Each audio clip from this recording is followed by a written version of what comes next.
We are seeing some firming over in the grain market. What about the livestock market? We started out with weakness on most of these, well, in all of the cattle contracts to be precise. April live cattle still down 17, 127.70. The June is down 10 at 118.05. To this 35 cents off of the bottom. August down 27 at 114.45.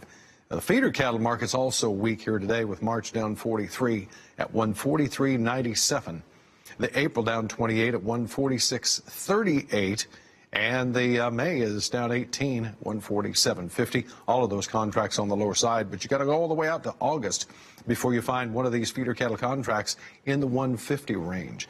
Let's go find out what's going on in the hog complex, because that's where some of the deferred contracts actually started out with a little bit of firmness here this morning. We're still right there with a April lean hog contract down 3 cents. It's at 60.30 and well off of the low of 59.55.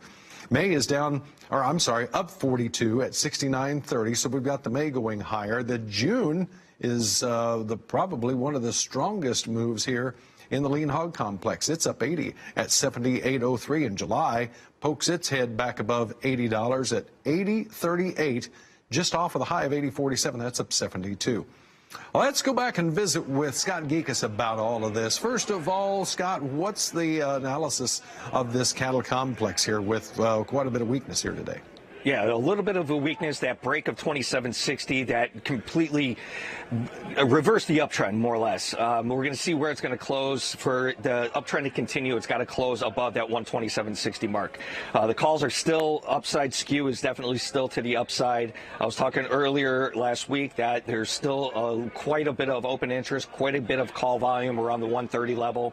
So we're going to keep an eye on that. You know, with stronger than expected demand, weights coming off a little bit. They're off about 13 pounds versus last year. That's definitely leading a little bit support. There's always these trade war talks that with hopes that, you know, maybe China is going to import a little bit more beef than normal. So you're always going to have that little bit of upside skew there. Is just priced in just because of the rumors. So on the hog complex on the other side, that break of 60, that was definitely a big level. We're going to keep an eye on that 60 level. The deferred contracts are definitely pricing in that hopes of the import campaign from China. So we're going to see how that's going to pick up soon. Scott, what about the demand? We know that beef demand has been strong. Exports have been relatively respectful. Pork, just about the protein complex as a whole. What is the trade saying about demand right now? Do they feel optimistic going forward?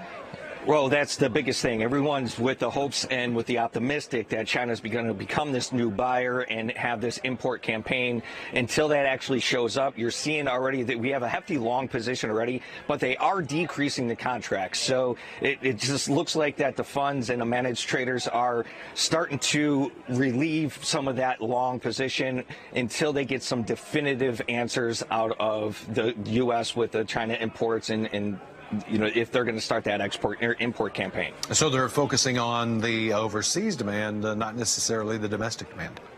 Correct. All right. There was one story of that Wendy's is putting out a new bacon cheeseburger or something like that. That should increase a little bit more short-term demand for bacon, but we'll see what happens with that. All right, sounds good. Well, I'll buy you a lunch. Scott Gecas here with Wall Trading to talk about the markets here. He's right there at the edge of the trading floor in Chicago.